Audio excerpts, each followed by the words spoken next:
जय लक्ष्मी माता। नमस्कार मित्रों, ओम नमः शिवाय। मैं पंडित अमीश शर्मा यूट्यूब के ऊपर अपने हिंदी के ज्योतिष चैनल में आपका स्वागत करता हूं। आज यहाँ इस वीडियो में हम लोग बात करेंगे कि जिन लोगों की रुचि ज्योतिष को सीखने में है उन्हें क्या करना चाहिए। मित्रों, इस चर्चा को आरंभ करने से पहले मैं आपसे एक छोटा सा निवेदन करूंगा कि यदि अभी तक आपने हमारे चैनल को सब्सक्राइब नहीं किया था तो सब्सक्राइब कैसे करें। पिछले सप्ताह मैंने आपसे कहा था कि आने वाले सप्ताह में जब नवरात्रि प्रारंभ हो जाएगी तब मैं एक ऐसी सीरीज आरंभ करूंगा अपने चैनल के ऊपर जिसमें जिन लोगों को बिल्कुल भी ज्योतिष नहीं आती है, ज्योतिष की एबीसीडी भी नहीं आती है, ग्रह और राशियों के नाम भी पता नहीं है, वो भी ज्योतिष को कैसे सीख सकते हैं। इसी सिलसिले को आगे बढ़ाने के लिए आपसे इस सीरीज को हम आरंभ कर रहे हैं। प्रतिदिन कुछ वीडियो हम अपने चैनल पर अपलोड करेंगे और उन वीडियोस को देखकर आप एक अच्छी खासी ज्योतिष को सीख सकते हैं।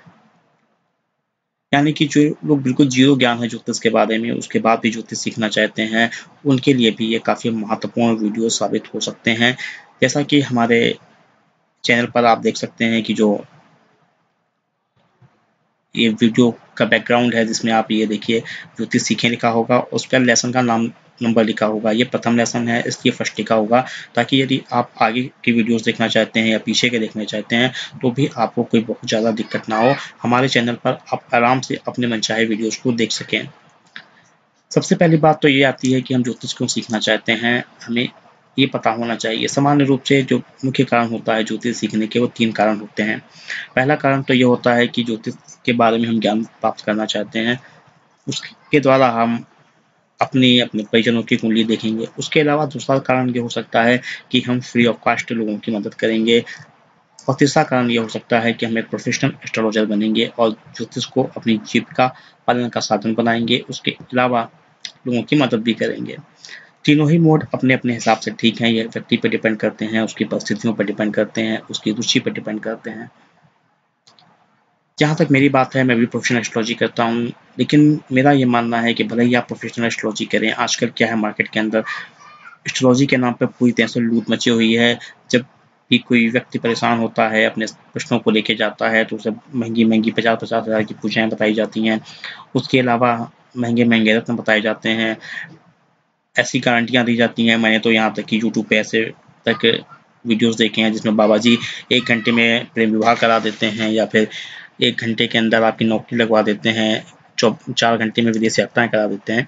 इस तरह की मूर्खताजनक बातें करना लाभदायक नहीं है। लोगों को ठगना ज्योतिष के नियमों के पूर्ण रूप से खिलाफ है। यदि आप प्रोफेशनल एस्ट्रोलॉजी करें तब भी कम से कम इतनी तो इंसानियत रखें कि यदि कोई व्यक्ति परेशान होता है, उसके जेन्युइन क्वेश्चंस जो हैं उनका रिप्लाई अवश्य करें। अब ये जेन्युइन क्वेश्चन क्या होते हैं?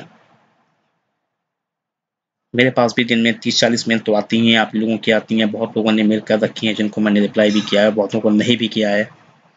जेन्युइन क्वेश्चन क्या होते हैं? फॉर एग्जांपल ले लीजिए कि यदि आपकी जॉब छूट गई, आपने मुझे मेल किया कि मेरी जॉब छूट गई है, मेरी जॉब कब लगेगी? ये आपका एक जेन्युइन प्रश्न है।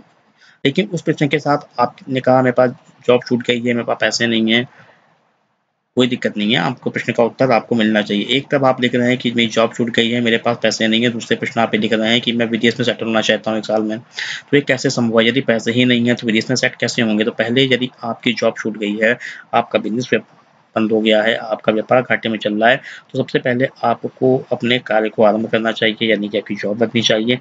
ये आपके लिए जेन्युइन प्रश्न है।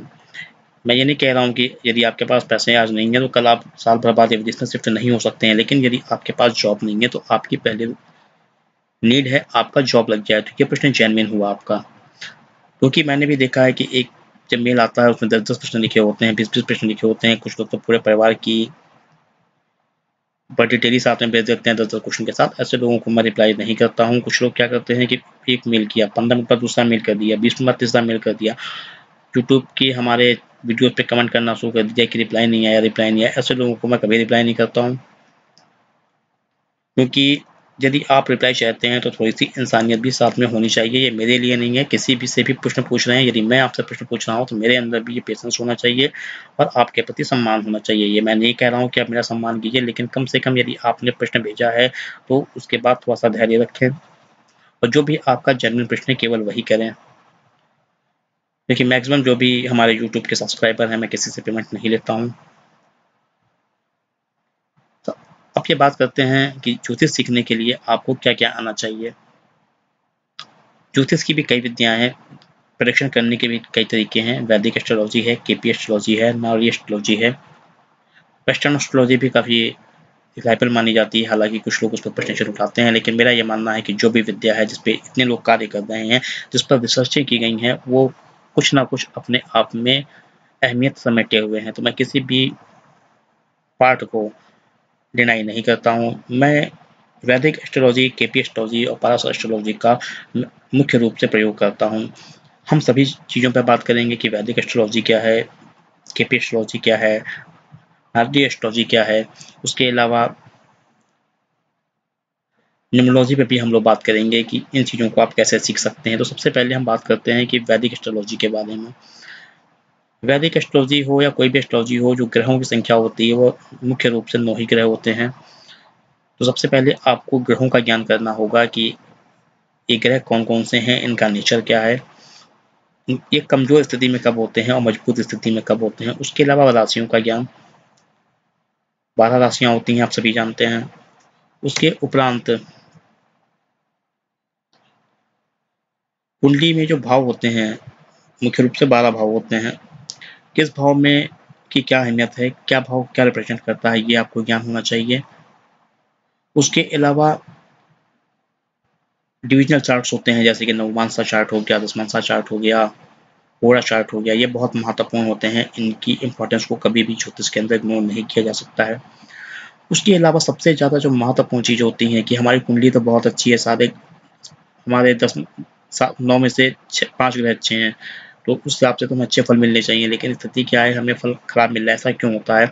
ये चीज़ डिपेंड करती है हमारी दशाओं पे। तो सबसे सही चीज़ जो प्रेडिक्शन के लिए होती है, वो दशाएं सबसे ज़्यादा इंपॉर्टेंट होती हैं और गोचर इंपॉर्टेंट होते हैं। दशाओं और गोचर का ज्ञान बहुत महत्वपूर्ण है ज्योतिष के अंदर। अगर आप दशाओं का प्रेडिक्शन सही से कर लेते हैं, गोचर का प्रेडिक्शन सही से कर लेते हैं, तो निश्चित रूप से आपके प्रेडिक्शन सही जाएंगे और जो भी आपका क्लाइंट होगा, जो भी जिसकी भी आप कुंडली देखेंगे, वो आपसे प्रसन्न होगा। यदि आप दशाओं का परीक्षण सही से नहीं कर पा रहे हैं, तो आपके जो प्रेडिक्शन होंगे वो रॉन्ग होंगे। तो सबसे पहले जो आपको सभी चीज़ें सीखनी होंगी, सबसे पहले ग्रहों के बारे में सीखना होगा। उसके अलावा महत्वपूर्ण चीज़ क्या है कि ग्रहों की रेमेडीज़ क्या है, ये भी आपको सीखना होगा। तभी आप एक परफेक्ट ज्योतिषी बन पाएंगे। अगर ये सारी चीज़ें आपको आ गई, इन चीज़ों का समन्वय बैठाने में आप सफल हो गए, तो आपके प्रेडिक्शन काफ़ी अच्छे जाएंगे। हालाँकि कभी भी मैं नहीं कहता हूँ कि 100% पर्सन सही होते हैं। मैं कभी नहीं कहता हूँ ज्योतिष अपने आप में परिपूर्ण है। बहुत सारे सवाल ऐसे हैं जिनका ज्योतिष में कोई जवाब नहीं है। बहुत सारी कुंडलियाँ मैंने देखी हैं जो बहुत अच्छी हैं, लेकिन इंसान को उतने अच्छे फल नहीं मिल रहे हैं। इसके विपरीत बहुत सारी ऐसी कुंडलियाँ, ऐसी दशाएँ मैंने देखी हैं जो बहुत खराब हैं, लेकिन वो लोग बहुत खुश हैं।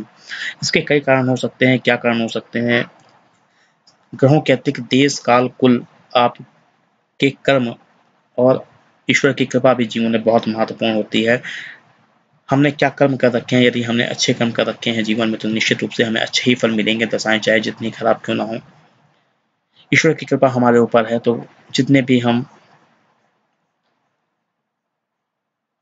परेशान खराब ग्रहों से गुजर रहे हों, हमें अच्छे फल मिलेंगे। उसके अलावा देश, काल, कुल का बहुत ज़्यादा महत्वपूर्ण फल प्राप्त असर पड़ता है इंसान की कुंडली के ऊपर।